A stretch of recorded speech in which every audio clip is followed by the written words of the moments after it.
The latest political developments in Israel, particularly the last parliamentary elections, which brought to power an overtly fascist party, have unequivocally exposed that an overwhelming majority of Israeli Jews stand solidly behind their state's racist and colonial policies and its persistent violations of international law. This is hardly surprising. Colonial societies throughout history never learned to give up power through conviction or persuasion. They had to be forced to do so.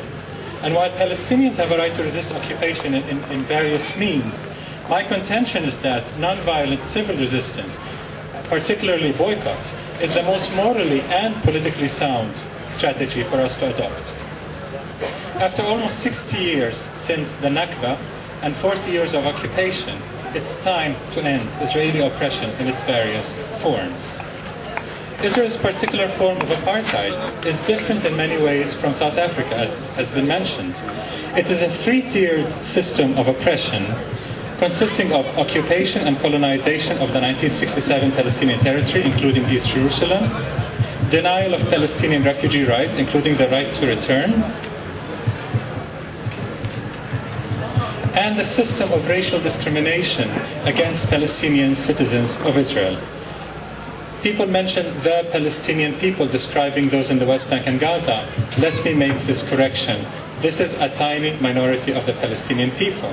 The majority are in exile as refugees. So when anybody says the Palestinian people, they have to include all three sectors: Palestinians under occupation, those in Israel, and those in exile, which are the majority. I'll skip the examples of Israel's oppression since Ilan covered most of that. I'll just jump right to the point of boycott. What's to be done about this oppression? The abject failure of the international community in the last few decades to bring about Israel's compliance with international law is what prompted the Palestinians to seek alternatives. On July 9, 2005, marking the first anniversary of the International Court of Justice advisory opinion against the wall, more than 170 Palestinian political parties, trade unions, professional associations, and other civil society organizations issued a call for boycott, divestment and sanctions, or BDS, directed against Israel until it fully complies with international law and universal principles of human rights.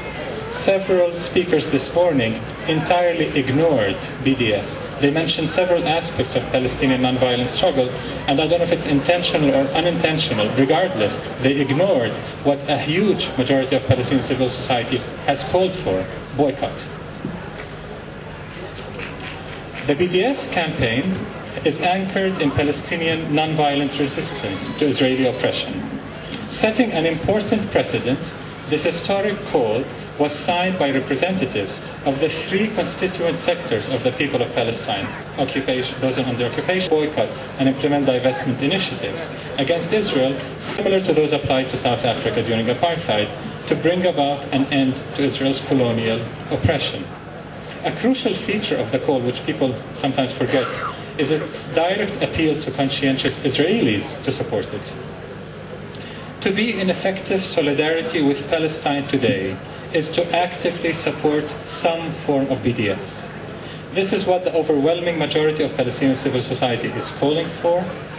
Boycott, divestment, and sanctions, however, do not come in one-size-fits-all.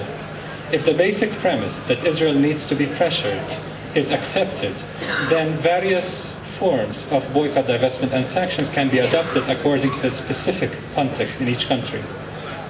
I doubt Germany will ever do anything close to what Britain is doing right now. Just last week, the British Union of Journalists adopted a comprehensive boycott of Israeli products in the UK, which is a great victory.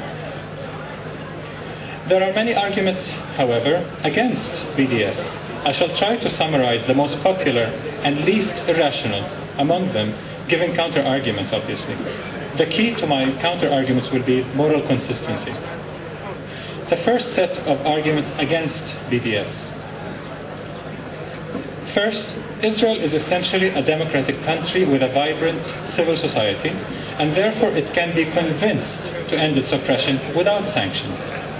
The answer to that is, how can an ethno-religious supremacy that's also a colonial power ever qualify as a democracy. New York University professor Tony Jude, for instance, calls Israel a dysfunctional anachronism, and he categorizes it among the belligerently intolerant, faith-driven ethnostates. The famous Jewish-American writer I.F. Stone summed up the dilemma of Zionism saying, quote, Israel is creating a kind of moral schizophrenia in world Jewry. In the outside world, the welfare of Jews depends on the maintenance of secular, non-racial, pluralistic societies.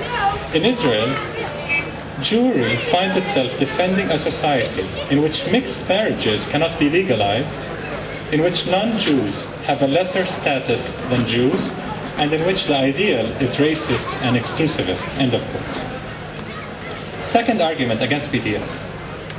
Unlike in South Africa during apartheid, the majority in Israel is opposed to sanctions. Of all the anti-boycott arguments, this one is probably the most naive or the most deliberately intellectually dishonest. Are we to judge whether to apply sanctions or boycott on a colonial power based on the opinion of the majority of the oppressors? Does the opinion of the oppressed count at all? The third argument against BDS is Israeli civil society organizations are largely progressive and at the vanguard of the peace movement, and therefore they must be supported, not boycotted. Well, this is simply a myth propagated, unfortunately, by many Israeli academics and intellectuals, as Ilan has mentioned, who count themselves in the left. The vast majority of Israelis serve in the occupation army and therefore directly know of or participate in the daily crimes committed by this army in the occupied territories.